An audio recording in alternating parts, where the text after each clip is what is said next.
Innal hamdalillah nahmaduhu wa nasta'inuhu wa nastaghfiruh wa na'udzu billahi min shururi anfusina wa min sayyiati a'malina. May yahdihillahu fala mudilla lahu wa may yudlil fala hadiya lahu. Asyhadu an la ilaha illallah wa asyhadu anna Muhammadan abduhu wa rasuluhu alladzi la nabiyya ba'dahu. Qala Allah Ta'ala fil Qur'anil Karim, a'udzu billahi minasyaitonir rajim. Wal 'adiyati dhabha, wal muriyati qadha, wal mughirati subha, wa asarna bihi nafha, wa wasatna bihi jam'a. Al-ayat. Ikhwani rahimahullah, jemaah Masjid Al-Fajar yang sama-sama menghadap Allah. Marilah kita awali ibadah sholat Jumat kita ini dengan semakin menguatkan kesyukuran kita terhadap Allah Subhanahu wa Ta'ala, di mana sampai detik ini Allah masih memberikan kepada kita berbagai kenikmatan yang tak terhingga. Yang paling utama di antaranya adalah kenikmatan untuk mendapatkan hidayah Allah Subhanahu wa Ta'ala, sehingga sampai detik ini kita masih kuat, masih sanggup untuk menggerakkan kaki kita memenuhi panggilan Allah, melaksanakan ibadah yang diwajibkan oleh Allah Subhanahu wa Ta'ala.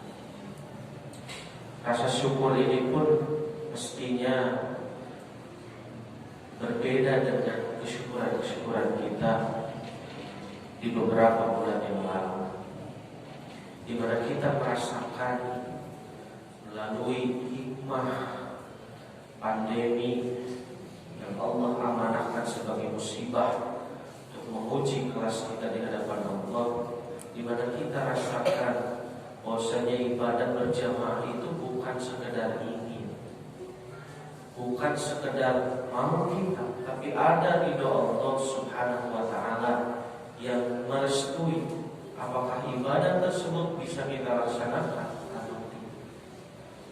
Sebagaimana kita rasakan kemarin, begitu sulitnya untuk berkumpul seperti ini, beribadah berjamaah bersama-sama dalam rangka memenuhi panggilan Allah.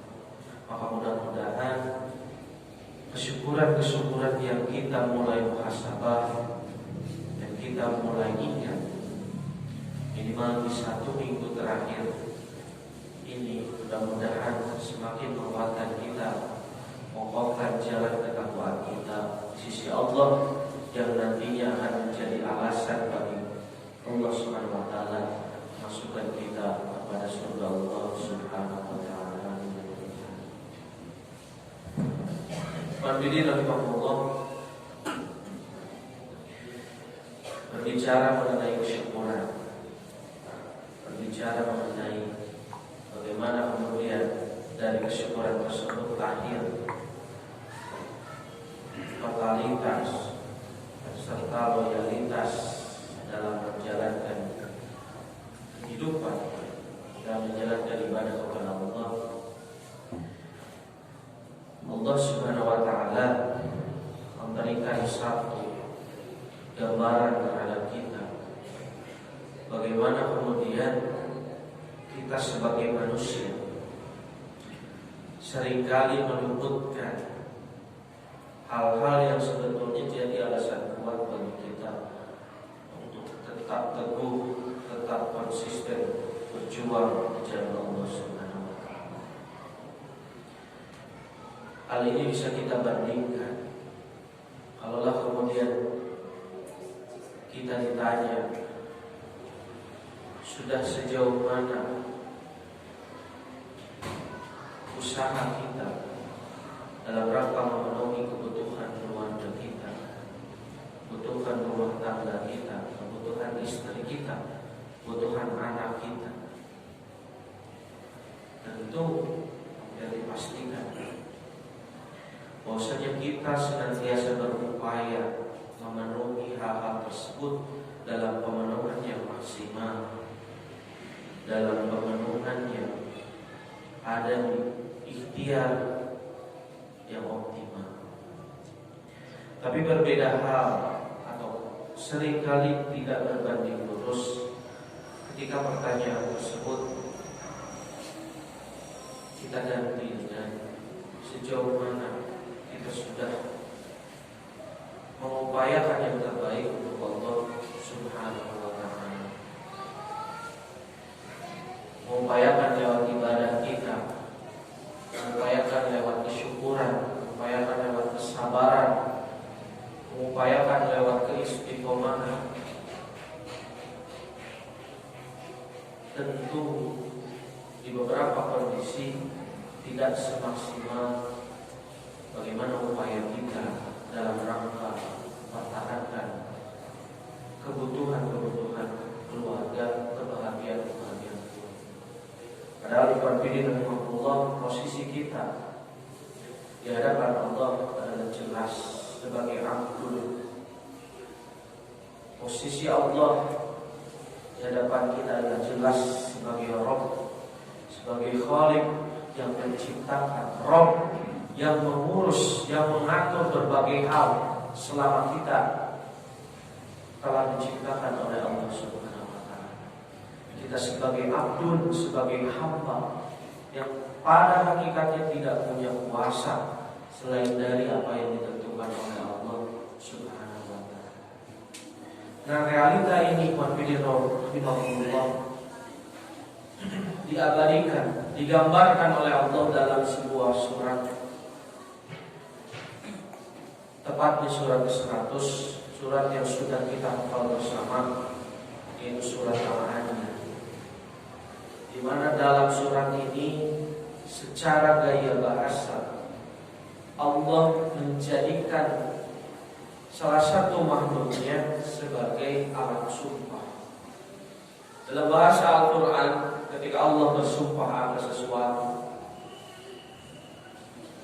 pertama, dalam sesuatu tersebut ada keistimewaan. Yang kedua, setelah Allah bersumpah atas sesuatu itu, Allah ingin menyampaikan pesan kepada kita selaku hamba-hamba.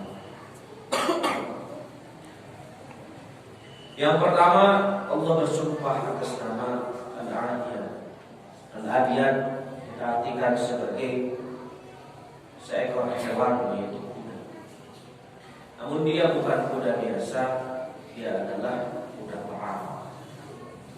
Ikhwan fillah rahimahullah, dalam sejarah umat manusia sudah beribu-ribu tahun hewan kuda ini dimanfaatkan sebagai hewan yang bisa membantu kerja-kerja manusia. Bahkan di satu kondisi kuda memiliki kecerdasan dibandingkan dengan hewan yang lain. Kuda memiliki ketaatan, kuda memiliki satu hal di mana ia tunduk kepada majikannya. Dan ini lebih lagi bagi kuda perang.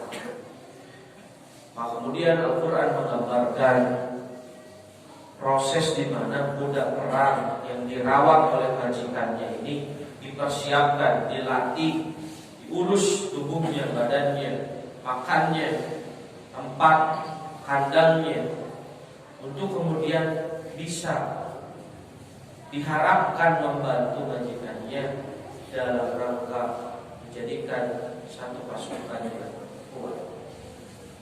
Yang pertama digambarkan ketika kuda ini bisa dibawa berlari hingga ia terbang. Wal-'adiyat dhabha. Demi kuda perang yang berlari terbang. Artinya ia dipacu, artinya ia diarahkan untuk bisa berlari cepat oleh majikannya.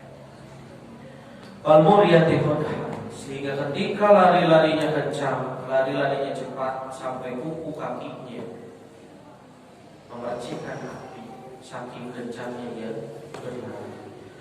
Wal-mughirati subha, larinya ini bukan di waktu siang, larinya ini bukan di waktu di mana manusia sudah terbang, tapi di waktu subuh, di waktu manusia yang banyak masih pasar Nabi Kinam, larinya saking kencangnya, meskipun di waktu istirahat. Bahkan ketika para hewan lain pun diistirahatkan dalam membantu tugas manusia. Al-Adiyat ini, kuda perang ini, ia sampai larinya menerbangkan debu-debu dari jalanan yang ia lewati, saking kencangnya lari. Pawasatna dihijabah, dari lari pagi-pagi buta, ditujukan agar ia bisa membantu majikannya menyerang tengah musuh, yang tentu ada dampak, dimana kalau tidak menang dalam peperangan tersebut, dia akan kalah, baik berpindah tangan kepemilikan ataupun bahkan akan mati bersama majikan. Ikhwan fillah rahimahullah, inilah satu gambaran di mana manusia itu tidak menciptakan kuda. Manusia hanya merawat. Manusia hanya memberikan asupan agar ia tetap hidup. Manusia hanya melatih agar ia bisa mengikuti apa yang dijadikan maunya manusia. Tapi kuda sebagai hewan yang tidak memiliki akal, begitu setianya terhadap majikannya, begitu menurutnya terhadap apa yang diperintahkan, sampai masuk ke medan perang pun, menyerang ke tengah-tengah pasukan musuh pun ia tidak gentar. Nah, inilah keistimewaan yang ingin Allah sampaikan kepada kita, bahwa ketaatan, ketundukan kuda terhadap majikannya itu sungguh luar biasa. Padahal tadi konteksnya ia bukan diciptakan oleh manusia, tapi ia dilakukan. Dalam kaitan dengan hubungan kita terhadap Allah, kita sebagai manusia diciptakan oleh Allah. Ketika ditiupkan roh ke dalam rahim ibu kita, ditentukan, dikatbi rizkinya, sa'idun au syaqiyun, celaka dan bahagianya, ajalnya. Lalu kemudian dibimbing, diberikan rizki, diberikan kemudahan-kemudahan. Kaitan kita terhadap Allah adalah hamba, adalah makhluk. Tapi kadang-kali kita mendapatkan bahwasanya untuk setaat seperti kuda terhadap majikannya pun nampaknya ada yang belum dapat mencapai hal tersebut.